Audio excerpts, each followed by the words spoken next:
Welcome back to another video. My name is Derek and today we're going to be doing something different than normal, which is fun for me, and I'm going to be fixing an Xbox controller. As you can see, this Xbox controller became the chew toy for a dog that we adopted. We found out pretty quickly that he's highly emotional and has anxiety, and one of the things that he likes to do when he has anxiety is chew on things. Anything that he can get his mouth around, he'll chew on it.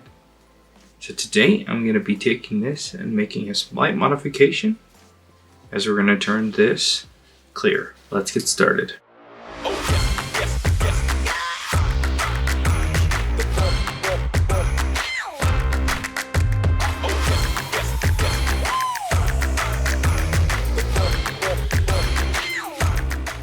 Alright, so I verified that everything still works, which is one of my main concerns. We'll take out the batteries. Alright, first we'll just pop off the piece the dog didn't get off. And then we can take out the 4 screws. I'll carefully peel away this sticker. I may not reuse it, we'll see. And then we'll take out the 5th screw behind it. The 4th screw is kind of wanting to stay behind because the plastic's broken. Oh, I got it. And then now we can lift off the front and we can lift up the entire interior. Set it aside for a second. Now this next step is really simple. We're just going to get under the battery little plates here. There's little levers you can lift on so they can get up and over. And then you have to push down on the inside of the positive and negative terminals to push them through the holes. They'll spring back into place. And we'll take our clear one and we'll go straight to pushing them down inside till they click. Just like that. We'll go ahead and pop off the buttons. Alright, we've got to take this just a little bit further by removing the 4 screws that hold the motherboards down. There's 2 here on the lower board and then 1 on either side of the upper board. And one thing we need to make sure we do is disconnect the coax cable here. We'll carefully feed out the black and gray cables.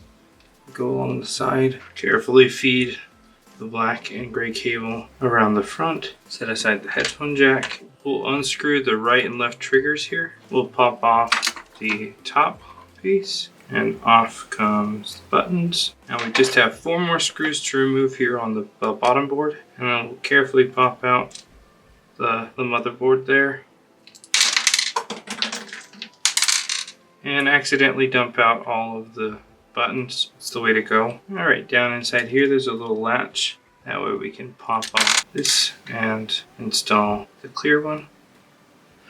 Push that back on. Now it's time to install all of the buttons. We'll install the B, we'll install the Y, A, and the X. Now we can put back the rubber so that it won't want to just pop out. And we can put back the motherboard and its 4 screws. Alright, a couple of these pieces aren't actually going to fit, and I want the top to be black anyway. We'll gently set back in the top, making sure we don't pinch the coax cable in between it. I've seen people miss this and completely wreck their controllers as it shorts out. Make sure the connector that's down in there makes contact as we push it down, and then we can connect up the coax cable. And I'm going to put back the 2 screws that hold this one down. Stow away the little motors here. Gently flip it over. If this is your first time doing it, I highly recommend that you take photos or at least video it or something so that you can remember how this goes back so you don't struggle when putting it back together and accidentally pinch these wires. I forgot that these go under this guy.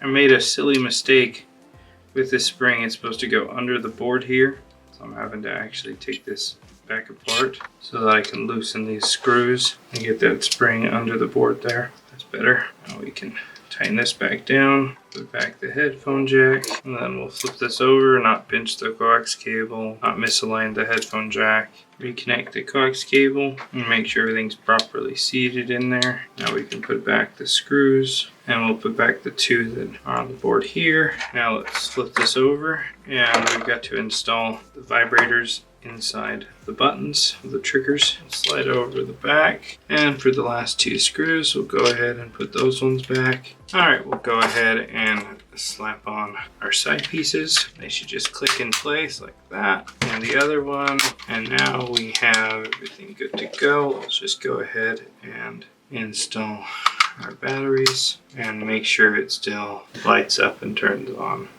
There we go. Looks pretty cool. The only thing on the outside that's the same as this Otherwise, the rest is nice and clear. Alright, let me know what you think in the comments below. Clear mod or original? Hopefully you enjoyed this fun little video. Let me know in the comments below if there's something else that you'd like to see. Thanks for watching. We'll see you in the next video.